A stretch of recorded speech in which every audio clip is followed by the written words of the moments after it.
Perkenalkan, nama saya Muhammad Rasidin dengan NPM 2251063 dari kelas 3 IHMA, Fakultas Ilmu Hukum, Universitas Internasional Batam.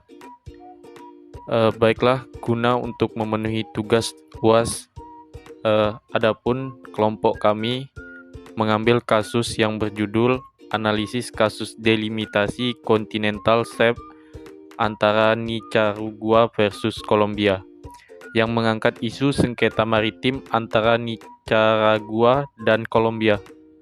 Sengketa ini muncul karena klaim Nicaragua atas landas kontinen di luar 200 mil laut berdasarkan pasal 76 UNCLOS dan hukum kebiasaan internasional. Jadi Kolombia menolak klaim tersebut dengan alasan bertentangan dengan batas zona ekonomi eksklusif yang telah ditetapkan sebelumnya. Untuk menyelesaikan konflik ini secara adil, kasus ini diajukan ke International Court of Justice atau ICJ.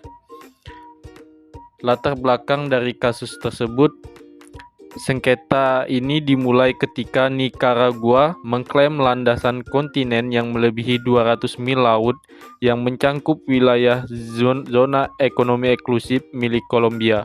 Nicaragua mendasarkan klaimnya pada peta dan data geologis yang menunjukkan bahwa kontinuitas fisik landas kontinen. Namun, Kolombia menolak klaim tersebut, mengacu pada putusan ICJ tahun 2012 yang telah menetapkan batas zona ekonomi eksklusif masing-masing negara. Konflik ini mencerminkan tantangan dalam hukum maritim, khususnya integrasi antara bukti ilmiah dan hukum internasional. Masalah hukum utama yang diajukan dalam kasus ini adalah: pertama, apakah Nicaragua berhak mengklaim landas kontinen di luar 200 mil laut berdasarkan pasal 76 UNCLOS? Kedua, bagaimana hak zona ekonomi eksklusif Kolombia yang sudah diakui, dipertimbangkan, dan diklaim Nicaragua? Ketiga, bagaimana ICJ mengintegrasikan prinsip keadilan dengan hukum internasional untuk menyelesaikan sengketa ini? Kerangka hukum internasional. Pasal 76 UNCLOS dapat mengklaim landas kontinen di luar 200 mil laut jika memenuhi syarat geologis tertentu. Jadi dalam pasal 76 UNCLOS menjelaskan bahwa landasan kontinen dari suatu negara pantai mencangkup dasar laut dan tanah di bawahnya yang meluas keluar dari laut teritorial sepanjang kelanjutan alamiah wilayah daratan hingga tepi laut tepian benua. Nah, yang kedua, jika tepi luar tepian benua tidak mencapai 200 mil laut dari garis pangkal, maka landasan kontinen tetap meluas hingga 200 mil laut. Kriteria penentuan tepi laut tepian benua. Jadi dalam pasal 76 UNCLOS, tepi luar tepian benua ditentukan berdasarkan kriteria geologi, termasuk formula 60 mil laut dihitung dari kaki lereng benua. Formula sedimen, ketebalan batuan sedimen harus memenuhi ketentuan tertentu untuk membuktikan keterkaitan geologi. Batas maksimum landas kontinen. Batas maksimum landas kontinen tidak boleh lebih dari 350 mil laut dari garis pangkal laut atau 100 mil laut dari isobet 2.500 meter atau garis kedalaman laut 2.500 meter. Hak negara pantai di landas kontinen. Jadi negara pantai memiliki hak eksklusif untuk mengeksplorasi dan eksploitasi sumber daya alam baik hayati maupun non-hayati, pembangunan dan instalasi di landasan kontinen.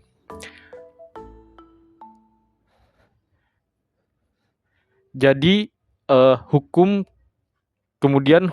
kebiasaan internasional klaim harus didukung oleh praktek negara yang konsisten dan opinio juris. Kemudian prinsip equity. ICJ sering menggunakan prinsip ini untuk memastikan hasil yang adil dalam delimitasi maritim. Kemudian klaim Nicaragua. Jadi, Nicaragua mengajukan klaim bahwa landasan kontinen yang melampaui 200 mil laut adalah bagian dari wilayahnya berdasarkan kontinuitas geologis. Mereka menyertakan bukti berupa data geologi dan seismik untuk mendukung klaim tersebut. Jadi Nicaragua mengacu pada pasal 76 UNCLOS dan praktek internasional sebagai dasar klaimnya. Adapun penolakan Kolombia, klaim Nicaragua dengan alasan bahwa klaim tersebut melanggar zona ekonomi eksklusif yang telah ditetapkan ICJ pada tahun 2012. Selain itu, bukti geologis yang diajukan oleh Nicaragua dinilai tidak memadai untuk mendukung klaim mereka. Kolombia juga mendapatkan bahwa klaim Nicaragua dapat mengancam hak kedaulatan maritimnya. Kemudian, peran UNCLOS. UNCLOS menyediakan kerangka hukum internasional yang mengatur delimitasi maritim, khususnya dalam kasus klaim landas kontinen di luar 200 mil laut. Pasal 76 UNCLOS mengatur bahwa negara pengklaim harus menyerahkan bukti ilmiah yang mendukung klaimnya kepada Commission on the Limits of the Continental Shelf atau CLCS. Hal ini bertujuan untuk memastikan klaim tersebut sesuai dengan hukum internasional. Kemudian bukti geologis Nicaragua. Nicaragua mengajukan data seismik dan geologi yang menunjukkan kontinuitas landas kontinen untuk mendukung klaimnya. Namun, ICJ memiliki tugas untuk mengevaluasi apakah bukti tersebut memenuhi standar yang ditetapkan oleh UNCLOS. Baik, selanjutnya saya akan menjelaskan terkait putusan ICJ tahun 2012. Pada tahun 2012, ICJ telah memutuskan batas GEE antara Nicaragua dan Kolombia. Dalam putusan tersebut, Kolombia mempertahankan sebagian besar wilayah maritimnya, sementara Nicaragua hanya diberikan sebagian kecil wilayah laut. Putusan ini menjadi dasar bagi Kolombia untuk menolak klaim baru Nicaragua. Selanjutnya, prinsip equity dalam hukum maritim. Prinsip equity digunakan oleh ICJ untuk mencapai hasil yang adil dalam kasus-kasus delimitasi maritim. Prinsip ini mempertimbangkan kebutuhan geografis, ekonomi, serta situasi spesifik dari kedua pihak yang terlibat.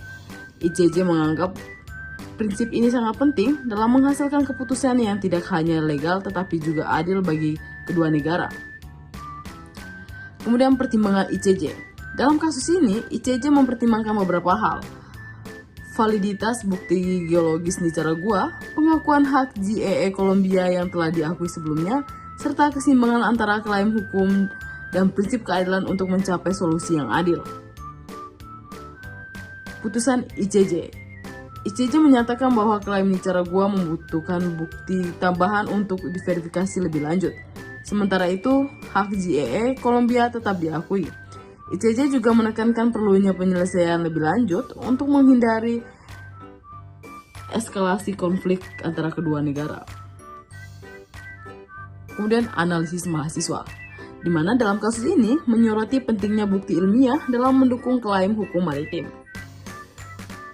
UNCLOS memberikan kerangka kerja yang jelas, tetapi pelaksanaannya bergantung pada interpretasi hukum dan bukti yang tersedia. Prinsip equity memainkan peran penting dalam menciptakan solusi yang seimbang dan adil bagi pihak-pihak yang bersengketa. Kesimpulan, di mana dalam kasus ini mencerminkan tantangan besar dalam hukum internasional terkait sengketa maritim. UNCLOS, prinsip equity, dan bukti ilmiah menjadi elemen utama dalam penyelesaian kasus. ICJ berperan penting dalam memastikan keadilan serta kepatuhan terhadap hukum internasional. Rekomendasi untuk mengatasi kasus serupa di masa mendatang, negara-negara perlu memperkuat bukti ilmiah untuk mendukung klaim maritim. UNCLOS harus terus diadopsi secara konsisten oleh seluruh negara. Selain itu, ICJ perlu meningkatkan efisiensi dalam menangani sengketa maritim untuk memastikan hasil yang adil dan cepat. Sekian dari kelompok kami, kelompok 6, terima kasih.